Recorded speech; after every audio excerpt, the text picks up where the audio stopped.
आसन इकबाल साहब ने कहा है कि आप खामोशी इख्तियार करें। मैं ज़रा आसन इकबाल साहब से पूछना चाहता हूं कि आसन इकबाल साहब, साकिब निसार ने मुझे ज़िंदगी भर के लिए मुस्लिम लीग की सदारत से हटा दिया था, ये वापस लेके आए तो खामोश क्यों बैठे हैं?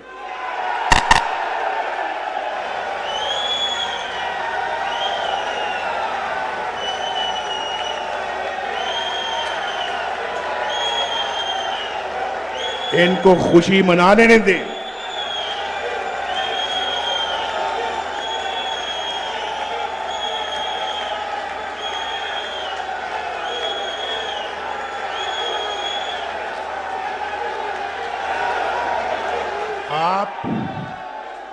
आपने खुशी मनानी है, इसलिए नहीं कि नवाज शरीफ आज दोबारा अल्लाह के फजलो करम से मुस्लिम लीग का सदर बना है। आपने खुशी मनानी है या जश्न मनाना है तो इसलिए कि साकिब निसार का फैसला रद्दी की टोकरी में डाल दिया गया है।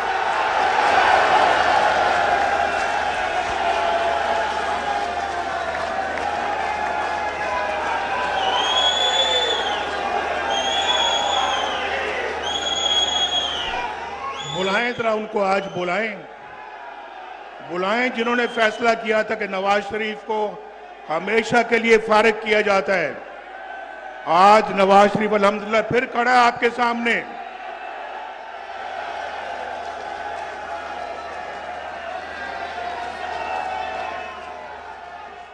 और फैसला किस लिए किया भाई? किस वजह से फैसला किया कि नवाज शरीफ, तुमने अपने बेटे से तनख्वाह नहीं ली। सुन लो जरा, ये भौंडा, ये जो जिस पे फैसला किया गया कि नवाज शरीफ तुमने अपने बेटे से तनख्वाह नहीं ली। भाई बेटे से नहीं ली ना मैंने, तुम्हारे बेटे से तनख्वाह तो नहीं मांगी थी मैंने।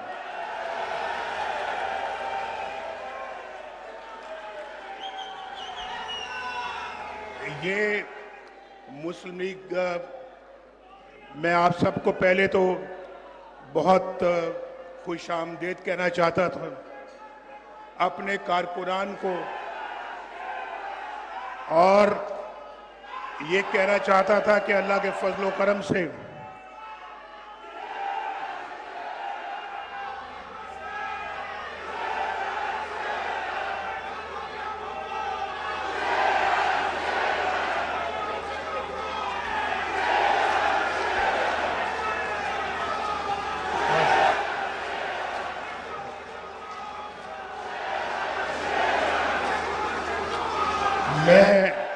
आप खुशी मना रहे हैं, मैं रोकना नहीं चाहता। थोड़ा सा मेरी बातों को सुन लें। अब आप सुनिए। आज कई बरसों के बाद मैं आपसे मिल रहा हूं। ये मुस्लिम लीग नून की रूह है। आप मुस्लिम लीग नून के चलाने वाले, उसकी बुनियाद रखने वाले और उसकी पासदारी करने वाले लोग बैठे हैं यहाँ पर, और मुझे आप पे बड़ा फख्र है, बहुत फख्र है। आंधी आई, मी आया, बरसात आई, गर्मी आई, सर्दी आई, आपने कभी किसी चीज की परवाह नहीं की। मुस्लिम लीग का झंडा आपने हाथ में थमाए रखा, और मैं इस पे आपको दिल की गहराइयों से अपने कारकुनों को मुबारकबाद देता हूं। आपके साथ साथ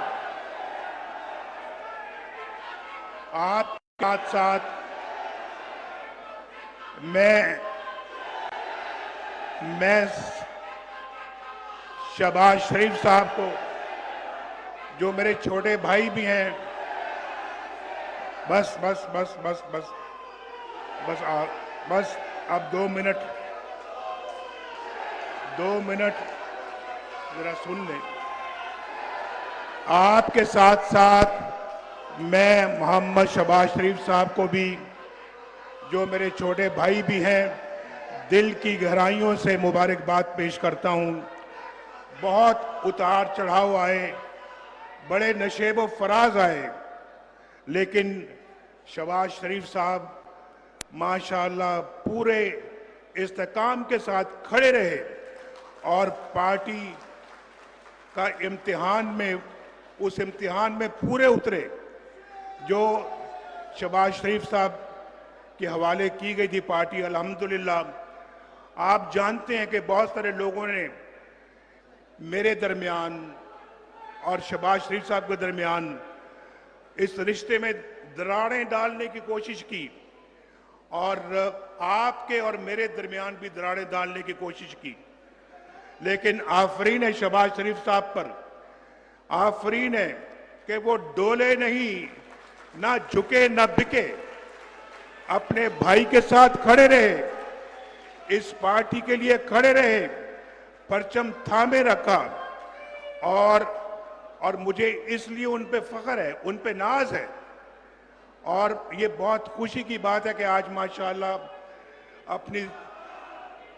अपनी जिम्मेदारी फिर उन्होंने मेरे कंधों पे डाली है। लेकिन शहबाज शरीफ साहब वो शख्स हैं जिनको ये कहा गया, मैं वजीर आजम था, कि शहबाज शरीफ साहब नवाज शरीफ को छोड़े, आप वजीर आजम बने, लेकिन शहबाज ने कहा मैं ठोकर मारता हूं ऐसे वाक़े उस्मा के ऊपर जो भाई से बेवफाई के, अपने भाई से बेवफाई के सिले में मिले। ये मैं इसका खुद शाहिद हूं और मैं ये बात जानता हूं, ये आज से कई साल पहले की बात है। उसके बाद और मौके आए, लेकिन शहबाज शरीफ साहब ने कभी भी अपने भाई से बेवफाई नहीं की और वफा के जुर्म में जेल तक चले गए, जेल तक गए, लेकिन कभी भी उफ तक नहीं की। तो भाई मैं तो समझता हूं कि ये अल्लाह के फजल करम से सियासत एक जगह अपनी जगह पर, लेकिन ये रिश्ता इंशाअल्लाह अल्लाह ताला के फजल करम से हमेशा ऐसे कायम व दायम रहेगा और इंशाअल्लाह पहले से भी ज़्यादा मजबूत होगा। मैं आप सबके साथ साथ भाई नहीं ठहरे, मैं आप सबके साथ साथ मरियम नवाज शरीफ को भी मुबारकबाद देता हूं।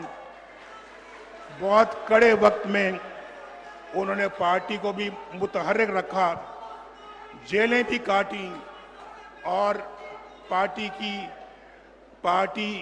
को मुतहर्रिक रखने के लिए दौरे किए और उन्होंने हर इम्तिहान में उन्होंने माशाल्लाह वो भी पूरी उतरी हैं और अल्लाह ताला के फजलो करम से वो भी वक्त था। देखें मैं भी जेल में बैठा हुआ हूँ और वो मुझे मिलने के लिए आ रही हैं और मेरे आंखों के सामने उनको हथकड़ी लगा के ले जाया जा रहा है। ये सारे मनाज़िर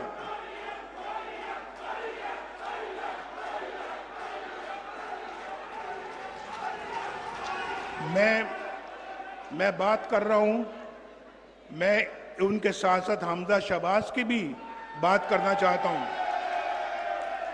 जिन्होंने बड़ी जवामर्दी के साथ जेल काटी, सजा काटी, कभी उफ तक नहीं की, बड़ी जुर्रत के साथ और बहादुरी के साथ उन्होंने जेल काटी। ये सब कुछ किस लिए था? ये आप सब के लिए, अपनी पार्टी के लिए, अपने मुल्क के लिए था।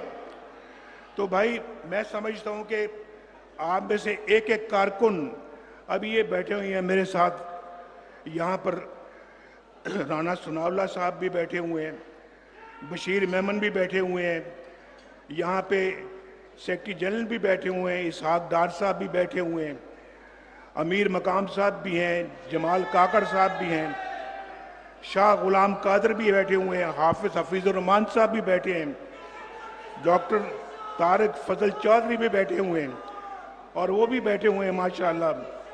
इलेक्शन कमीशन हमारा, बेगम इशरत अशरफ बैठी हुई हैं, इकबाल जफर झगड़ा साहब बैठे हुए हैं, खेलदास कोस्तानी बैठे हुए हैं और फिर काकड़ साहब का तो मैं नाम ले चुका हूं।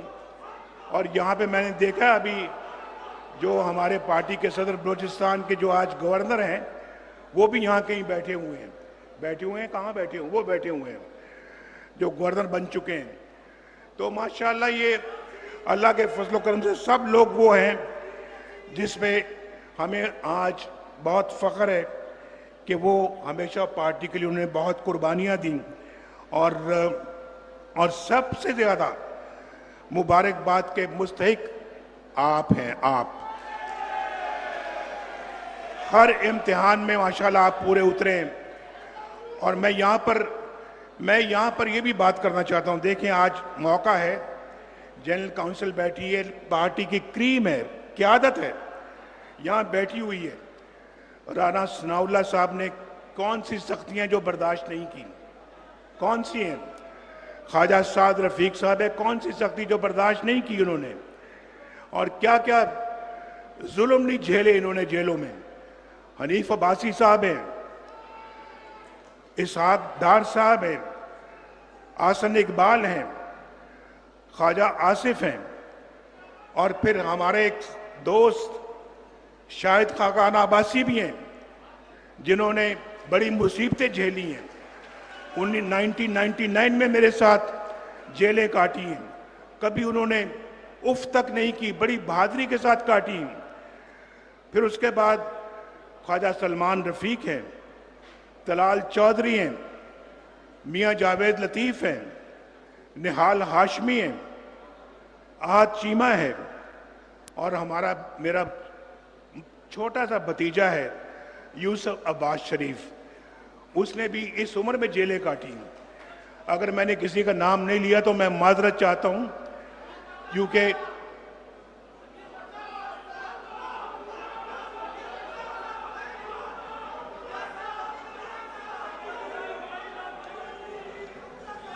बहरहाल मैं समझता हूं ये सब लोग जो है ये पार्टी के इंतहाई कीमती असासा है। और भाई मैं तो आज जब सोच रहा था कि सदारत का मनसब मुझे दोबारा पेश किया गया है या मुझे जिम्मेदारी सौंपी गई है, तो मैं सोच रहा था कि मैं जब से मैं वज़ीर आला बना पंजाब 1985, उस वक्त से लेके 2017 तक सारा नक्शा मेरे दिमाग में घूम रहा था, किन किन मराहिल से मैं गुजरा और क्या क्या अल्लाह ताला के फजल करम से हमने कारनामे अंजाम दिए, अल्लाह ताला कौन कौन से काम हमसे लिए। और अल्लाह का बड़ा शुक्र है, मैं बड़ा अल्लाह का शुक्र अदा करता हूं कि जब जब मुस्लिम लीग नून की गवर्नमेंट आई, चाहे वो सूबे में चाहे वो मरकज में, अल्हम्दुलिल्लाह हमने मुल्क को टर्न अराउंड किया, टर्न अराउंड, और मुल्क की तकदीर बदलनी शुरू हो गई। और पाकिस्तान के अंदर उस जमाने को जरा याद करो, मैं अभी ज्यादा मैं तो 1990 की तरफ नहीं जा रहा, अगर वहां से काउंट करोगे खलल अगर ना आता तो आज पाकिस्तान इस खित्ते की तो दूर की बात है, इस बर्रे आजम में एक मुनफरिद हैसियत रखता। ये मैं आपको बिल्कुल सच कह रहा हूं, यहां बैठे हुए लोग सब इस बात की तस्दीक करेंगे कि पाकिस्तान इस खित्ते की एक बहुत बड़ी ताकत होता। पाकिस्तान इस अपना जो है वो बर्रे आजम एशिया में एक बहुत बड़ी ताकत होता, लेकिन अनफॉर्चुनेटली टांगें खींचने का सिलसिला 1947 से जारी है, 1947 उस वक्त से जारी है और ये आज तक जारी रहा, जिसने पाकिस्तान को बहुत अफसोस की बात है कि कमजोर किया। मैं अभी बातें कर रहा था तो मुझे आ गया एक और कि कामरान माइकल साहब हैं, उन्होंने भी 10 माह की जेल काटी है। हाफिज नुमान साहब हैं, 10 माह उन्होंने जेल काटी है। फिर मिफ्ता इस्माइल साहब उन्होंने जेल काटी है। तो इन सब फवाद हसन फवाद साहब ने जो है वो भी जेल काटी है 1.5 बरस।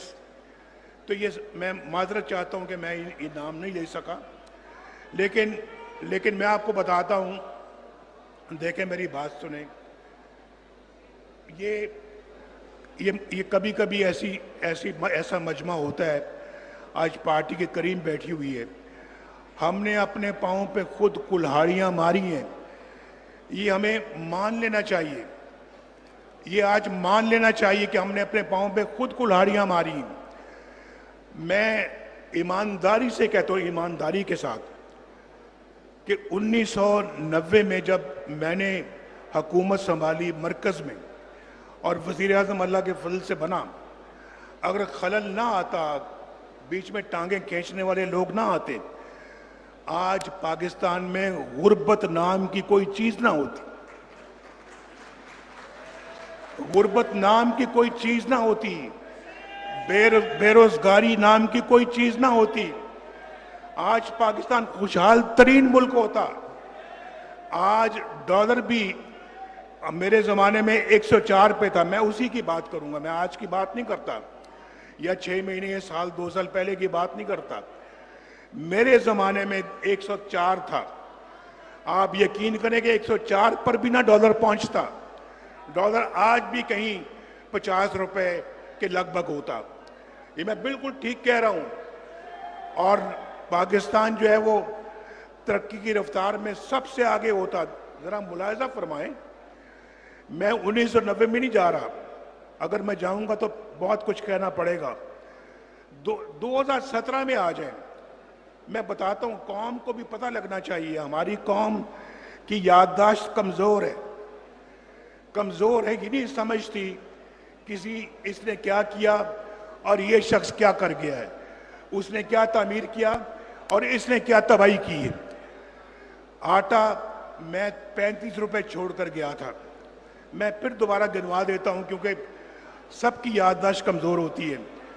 रोटी 4 रुपए की थी, चीनी 50 रुपए की थी, पेट्रोल 65 रुपए लीटर था, डॉलर 104 का था, सोना 50,000 रुपए तोला था, सब्जियां 10-10 रुपए किलो मिलती थी, बेरोजगारी का खात्मा हो रहा था।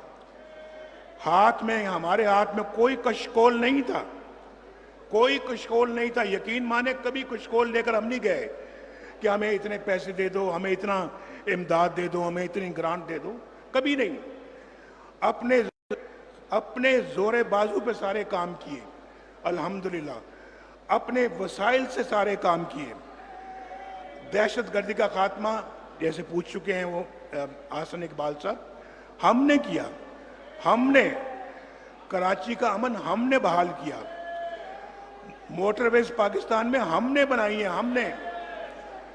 आज जरा कोई बता देना यार, आप भी बैठे हैं यहाँ पे, 1947 से लेके 2024 तक किसी ने कोई मोटरवे बनाई है? अगर कोई बनाई तो दिखाए ना भाई, अगर कोई बनाई है किसी ने तो दिखाए। हमने बनाई है। लोड शेडिंग का इस मुल्क के अंदर खात्मा किसने किया? 2016 में लोड शेडिंग का खात्मा कर दिया। स्टॉक मार्केट अरूज पर थी और सी पैक पूरे जोर से चल रहा था और ज़र मुबादला के ज़खायर नई बुलंदियों को छू रहे थे। भाई ये कुछ छोटी बातें हैं जो मैं गिनवा रहा हूं आपको। मैं तो कह रहा हूं कि अगर हम 1990 से, भाई आप ये देखें ना, आपकी आवाजों से, भाई ठहरो यार, आपकी आवाजों से मैं डिस्टर्ब हो रहा हूं। अभी 5 मिनट मैंने और बात करनी है, जरा आप खामोशी के साथ सुने जरा। तो मैं नारे ना मारें। अगर कोई ताली मारने की बात आती है तो तालियां बजा दें।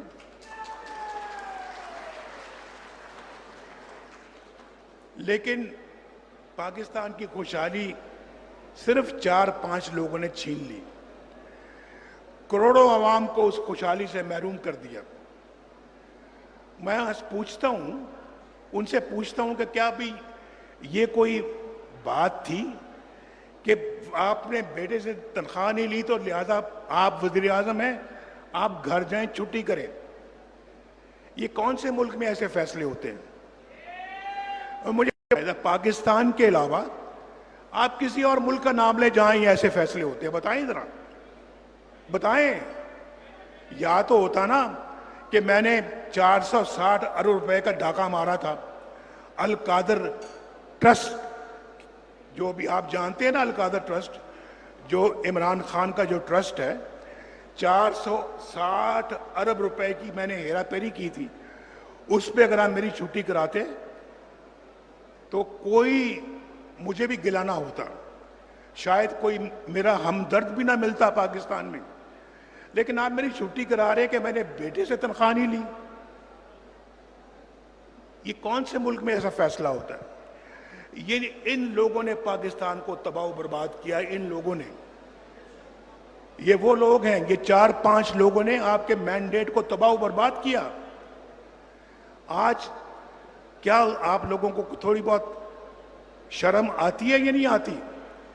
आपने हमारी पार्टी का सत्यानाश कर दिया और उस वक्त आपने झूठे केसेस में हमें मुलव्विस किया। 150 पेशियां मैंने भुगती, 150 पेशियां मरियम ने भुगती और हमें सजाएं, झूठी सजाएं दे दी आपने। और अभी वापस आए हैं तो आला अदलिया ने उन केसों को उठाकर बाहर फेंका। ये तो केस झूठे हैं।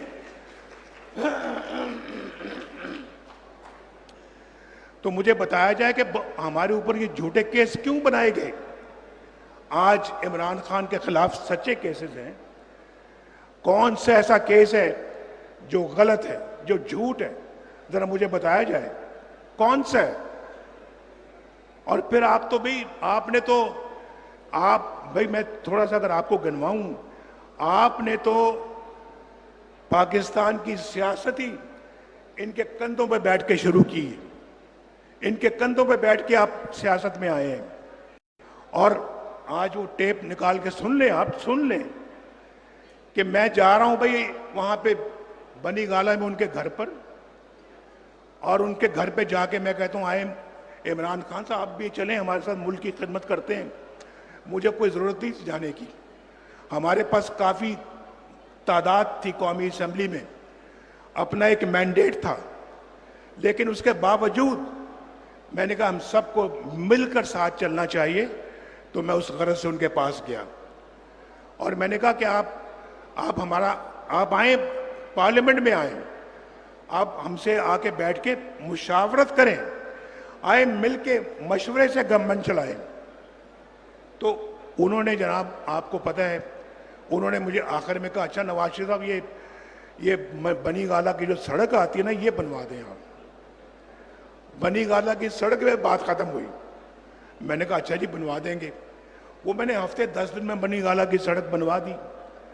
उसके बाद मौसूफ चले जाते हैं लंदन, और वहां पर जाके वो लंदन प्लान बनता है धरनों का, आप जानते हैं सारी इस बात को। और फिर वहां पर वो जो लोग हैं, आप सुन लें, एक हमारे वो जर्नलिस्ट हैं, क्या नाम है उनका,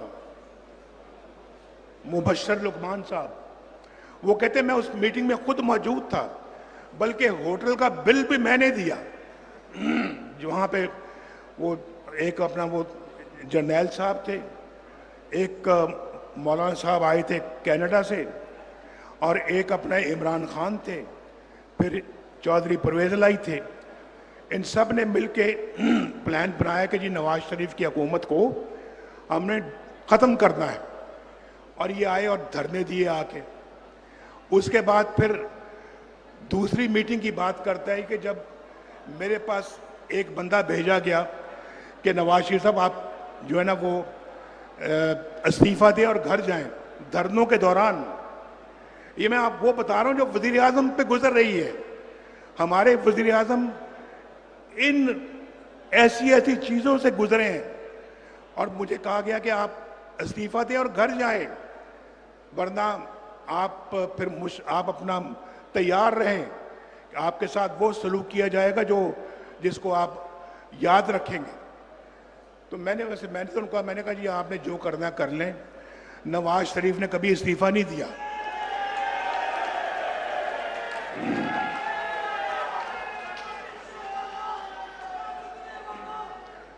तो सुन ले बस भाई। उसके बाद फिर वो कहता है जी, वही अपना कहता है जी, मैं उस मीटिंग पे भी मौजूद था जब वो शख्स आपसे बात करने गया, फिर वापस आया तो कहता है कि नवाज शरीफ तो अपनी जगह पे बैठा है, वो तो मुतमईन है, वो तो कहता है जी कि जिसने जो करना है कर ले, मैंने इस्तीफा नहीं देना, ये वो कह रहा है। उसके बाद फिर वो मौसूफ जो हैं वो ये कहते हैं, मैं आपको बता रहा हूं, वो ये कहते हैं जी कि भाई जरा देना अगर वो कागज,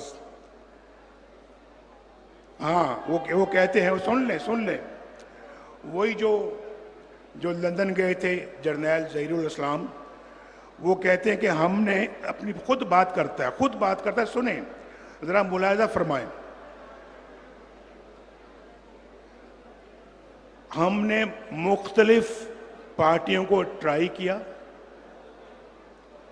ख्वाजा साहब इधर तवज्जो, हमने मुख्तलिफ पार्टियों को ट्राई किया, हमने तीसरी फोर्स को अलाउ किया, वो तीसरी फोर्स हमें लगा कि शायद डिलीवर कर सकती है, और वो सिस्टम, वो कह रहे हैं कि और वो सिस्टम हमें पीटीआई के अंदर नजर आया। इमरान खान साहब, आप सब बातों को छोड़ें, आप हमें ताना देने से पहले या हम पर उंगली उठाने से पहले आप हमें बताएं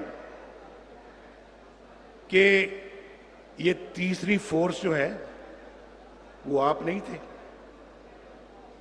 बताएं जरा, बता दें आज, अगर वो आप नहीं थे तो मैं सियासत से रिटायर होकर घर चल जाने को तैयार हूं।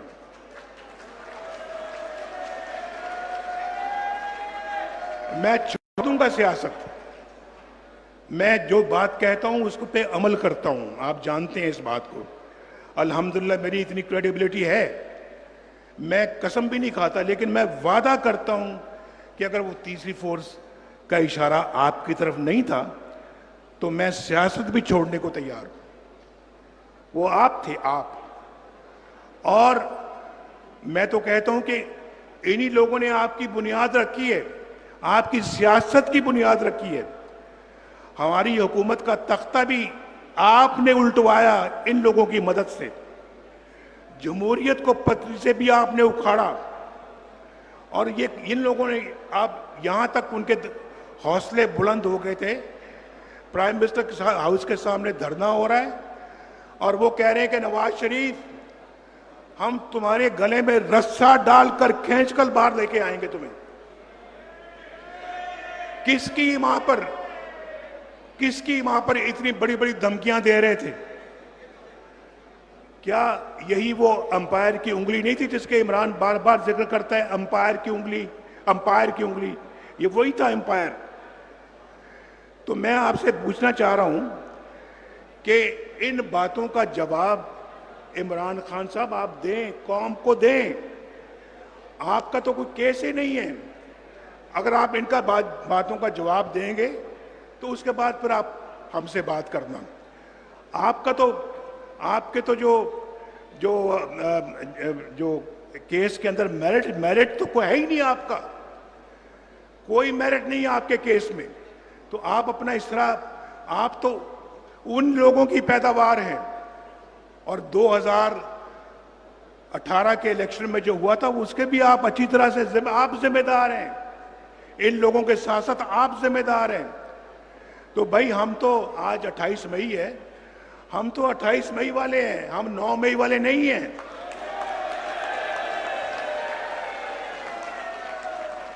आज 28, मैं तो भूल ही गया था कि आज 28 मई है। आज यौम तासीस है। और सुनो भाई, सुनो, इस दिन प्रेसिडेंट क्लिंटन ने सुन रहे हैं आप भी सुन रहे हैं कि नहीं? खैर साहब सुन रहे हैं? आप अब जरा मेरी तरफ देखें।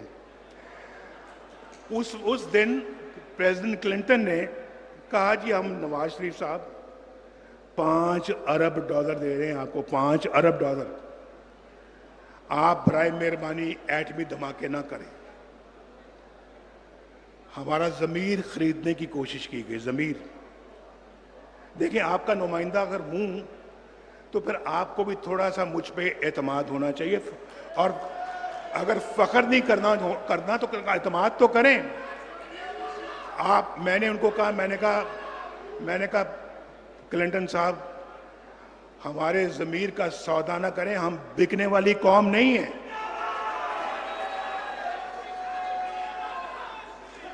और मैंने कहा हम अपनी गैरत का और जमीर का सौदा नहीं करते। उस जमाने के $5 अरब हमने वापस कर दिए। हमने कहा बिल्कुल नहीं, बिल्कुल नहीं। उन्होंने कहा जी आप पे सैंक्शंस लग जाएंगी, पाबंदियां लग जाएंगी। ये सब बातें आज टेलीफोनों का रिकॉर्ड मौजूद है, वो सब फॉरेन ऑफिस में पड़ा हुआ है। डार साहब जो है ना वो निकलवाएं उस रिकॉर्ड को, पब्लिक को सुनाएं। उन्होंने कहा जी पाबंदियां लग जाएंगी। मैंने कहा लगा दें पाबंदियां, जी क्या हो सकता है, लगती तो लग जाए पाबंदियां। और फिर हमने एटमी धमाके कर डाले। और अगर इस जैसा कोई बंदा उस वक्त होता तो कहता जी ठीक है जनाब, बिल्कुल माई बाप, आप $5 अरब दें, बाकी कौम को मैं खुद संभाल लूंगा, धमाके हम नहीं करेंगे। वो धमाके करना अल्लाह के फजल करम से एक बहुत बड़ा फैसला था। और वहां पर आप जानते हैं कि वहां इंडियन पार्लियामेंट में ये खबर दी गई कि पाकिस्तान ने 5 धमाकों से आज जवाब दे दिया है हमारे धमाकों का। उसके बाद फिर वाजपेयी साहब लाहौर तशरीफ लाए। याद है या नहीं याद है? याददाश्त कमजोर है ना आपकी? तो तशरीफ लाए और हमसे आके यहाँ पे मुआहदा किया। ये अलग बात है कि हमने मुआहदे की खिलाफ वर्जी की, उसमें हमारा कसूर है, उसमें हम कसूरवार हैं। लेकिन अब अल्लाह के फजलो करम से शहबाज शरीफ साहब दोबारा इस मनसब पे फायज हुए हैं। मेरी दुआएं हैं इनकी कामयाबी के लिए। और मैं समझता हूं कि जी ये पाकिस्तान के हालात का रुख मोड़ें। अल्लाह ताला का बड़ा शुक्र है कि माशाल्लाह महंगाई कम हो रही है, रोटी की कीमत कम हो रही है, सब्जियों की कीमत कम हो रही है। आज सुबह टीवी देख रहा था मैं कि घी का रेट कम हो रहा है, घी का रेट कम हो रहा है।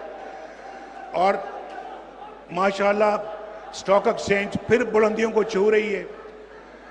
तो शहबाज शरीफ साहब आपको भी मुबारक हो, मरियम को भी मुबारक हो, आपकी हुकूमतों को भी मुबारक हो, आपके सब साथियों को मुबारक हो।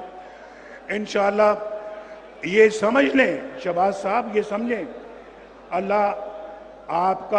अल्लाह मरियम का हाथ पकड़ रहा है, अल्लाह हाथ पकड़ रहा है। अब अल्लाह बरकत डाल रहा है। इंशाअल्लाह अल्लाह के फजल करम से आप हिम्मत करें। ये शायद 1.5-2 साल ज़रा मुश्किल के होंगे। आप मेहनत करके आप इस वक्त को गुजारें, पूरी मेहनत करें।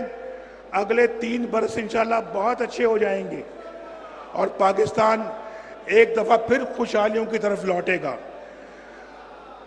भाई अब अगर मैं सदर बन गया हूं मुस्लिम लीग नून का, तो फिर आपने अब मेरा साथ देना है। मेरे साथ मिलके मुस्लिम लीग नून को मुनज़्ज़म करना है। मुस्लिम लीग नून जो है, इस मुनज़्ज़म करने का मतलब है कि ये पाकिस्तान का मिशन है, ये मुस्लिम लीग नून का मिशन नहीं है, ये पाकिस्तान का मिशन है। आप सब यहां जाने से पहले मुझसे वादा करें कि इस मामले में मेरी भरपूर मदद करेंगे। हाथ उठा के कहें मेरा साथ दोगे, जुबान से भी कहें और हाथ उठा के भी कहें मेरा साथ दोगे। बहुत बहुत शुक्रिया।